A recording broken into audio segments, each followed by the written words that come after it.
नमस्कार। रूस यूक्रेन युद्ध पर यह बड़ी कवरेज लगातार जारी है। कई खास मेहमान हमारे साथ हैं। हर तस्वीर, जानकारी और विश्लेषण लगातार हम आप तक पहुंचा रहे हैं। लेकिन जिस लड़ाई को अभी तक एक्सपर्ट्स कन्वेंशनल मान रहे थे, पारंपरिक मान रहे थे, उस पर अब कैसे परमाणु युद्ध में बदल जाने का खतरा मंडरा रहा है, वो आप इस इंफॉर्मेशन से समझ सकते हैं। जब से कल व्लादिमीर पुतिन का स्टेटमेंट आया है, उसके बाद से दुनिया भर में इस वक्त टेंशंस बहुत हाई हैं, क्योंकि कल रूस के राष्ट्रपति व्लादिमीर पुतिन ने इस जंग की तस्वीर को बदलने का संकेत दिया, जो कि दुनिया के लिहाज से एक अच्छी खबर नहीं है।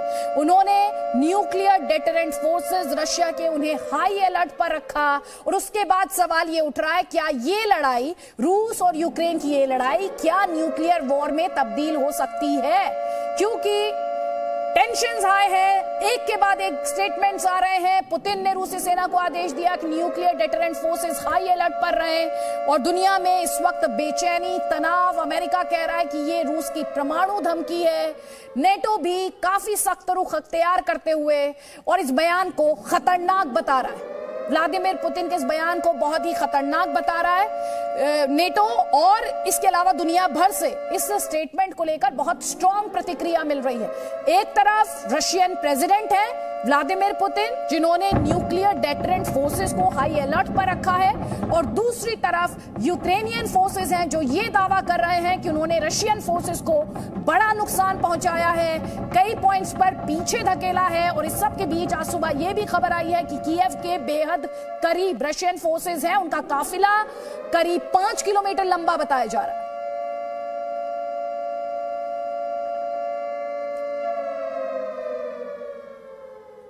Высшие должностные лица ведущих стран НАТО допускают и агрессивные высказывания в адрес нашей страны.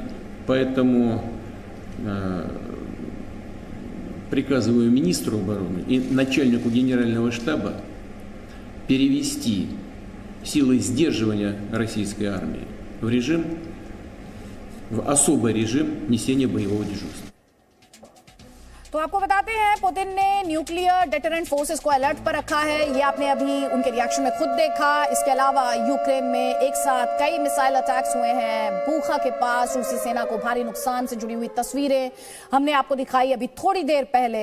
इसके अलावा कीव की तरफ बढ़ रही है रूस की सेना। हालांकि कीव की तरफ बढ़ रही है रूस की सेना, ये हम बीते कई दिनों से लगातार सुन रहे हैं, और ये दूरी अलग अलग बताई जा रही है। 3 दिन पहले 10 किलोमीटर थी, फिर ब्रिटेन के रक्षा मंत्रालय ने इसे 30 किलोमीटर बता दिया, और अब ये कहा जा रहा है कि तेजी से बढ़ते हुए, और उसका जो काफिला है वो करीब 5 किलोमीटर लंबा है।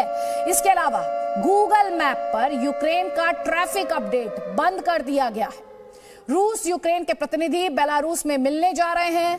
रूस को अभी तक आपने जो स्टेटमेंट्स देखे वो यूक्रेन के समर्थन में थे, लेकिन अब एक स्टेटमेंट आया, और वो स्टेटमेंट सऊदी अरब का था, और रूस को सऊदी अरब का साथ मिला। यूएनजीए की आज आपात बैठक होनी है, ये भी आप समझिए, यूएन जनरल असेंबली, उसकी आपात बैठक, इमरजेंसी मीटिंग। यूरोप जाने वाली उड़ानों पर रूस ने भी रोक लगा दी है। रूस से तेल गैस खरीदने पर प्रतिबंध लगे।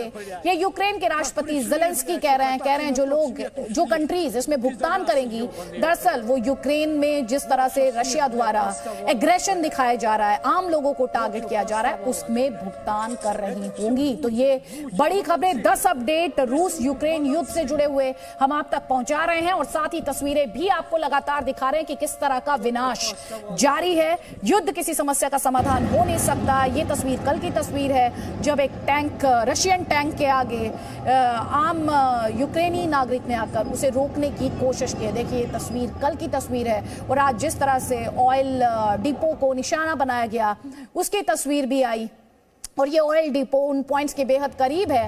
ये कल की तस्वीर है, बार बार आपको स्पष्ट करते हुए, और साथ ही ऑयल डिपो जहां पर, जिसके बेहद करीब, कीव से थोड़ी दूरी पर बेहद इसके करीब वो पॉइंट जहां पर रशियन फोर्सेस और यूक्रेनियन फोर्सेस के बीच क्लोज फाइट बताई जा रही है, वो तस्वीर भी हमने आपको दिखाई है। और चिंता अगर सबसे ज्यादा किसी बात को लेकर है, अगर किसी बात को लेकर चिंता है, तो वो है ये हाई अलर्ट पर रशियन न्यूक्लियर डेटरेंट फोर्सेस को डाला जाना प्रेसिडेंट व्लादिमीर पुतिन द्वारा। जल्दी जल्दी एक कमेंट लेंगे। सबसे उससे पहले एक कमेंट चाहती हूँ ग्रुप कैप्टन देवनाथ आपसे।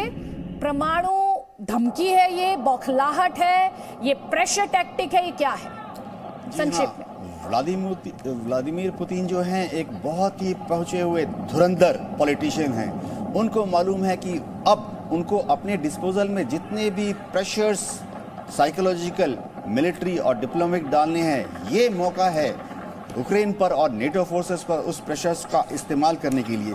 इसीलिए उन्होंने ये बोला है कि मैंने अपनी न्यूक्लियर डिटरेंस फोर्स को हाई अलर्ट पर जाने का आदेश दिया है। वह चाहते हैं कि इससे वेस्टर्न फोर्सेस, नेटो जो हैं, वो अब यूक्रेन को बोलें कि भाई नेगोशिएशन टेबल पर बैठ जाओ और रूस का कहना मान लो। ठीक है, चलिए से एक कमेंट यहाँ पे त्रिपाठी सर आपका, और आपसे मैं समझना चाहती हूँ बेलारूस में ये बहुत ही इंपॉर्टेंट मीटिंग रशिया और यूक्रेन के प्रतिनिधिमंडल के बीच, डेलीगेशन के बीच, ज़ेलेंस्की कह रहे हैं बहुत ज्यादा एक्सपेक्ट मत कीजिएगा, सिर्फ ये 2 कंट्रीज उस मीटिंग में होंगी, क्या होगा? देखिए, मेरे ख्याल से सिर्फ 2 कंट्रीज ही होंगी और इसमें ज़्यादा एक्सपेक्टेशन करने की इसलिए भी ज़रूरत नहीं है कि इन दो कंट्रीज के जो डेलीगेशन है वो बड़े हाई पावर्ड नहीं है। उनको एक लिमिटेड स्कोप, लिमिटेड मैंडेट दिया गया होगा कि आप यहाँ तक बात कर सकते हैं, यहाँ के आगे आपके बस में नहीं है। तो इसमें यह है कि थोड़ा सा शुरू में टेंशन डिफ्यूज करने की जो बात हो वो भले हो, लेकिन कोई कंक्रीट इसमें डिसीजन। तो क्या ये सिर्फ फसाद भर है, सिर्फ ये दिखावा है कि हाँ हम बात कर रहे हैं, दुनिया कह रही थी बात करिए तो हम बात कर रहे हैं, और जो डर है ज़ेलेंस्की का वो सही है?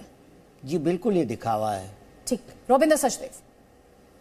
हाँ, ये दोनों चीजें हैं। देखिए, चाहे 0.0001% हो, बट 100% दिखावा है। ये 2 बात है। देखिए, डेलीगेशन दोनों एनिमीज हैं एक दूसरे मांगेंगे और काउंटर ऑफर करेंगे, कोई सोल्यूशन नहीं निकलेगा।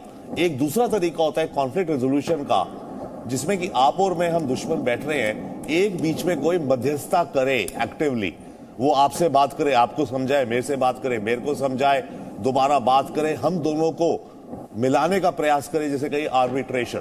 वो एक अलग फॉर्मेट होता है। वो फॉर्मेट में न्यूट्रल बॉडी, सॉरी, वो फॉर्मेट तो इसमें नहीं है। वो फॉर्मेट नहीं है, तो इस फॉर्मेट में no outcomes. Presenting V News app, available on Google Play and App Store. Download it now.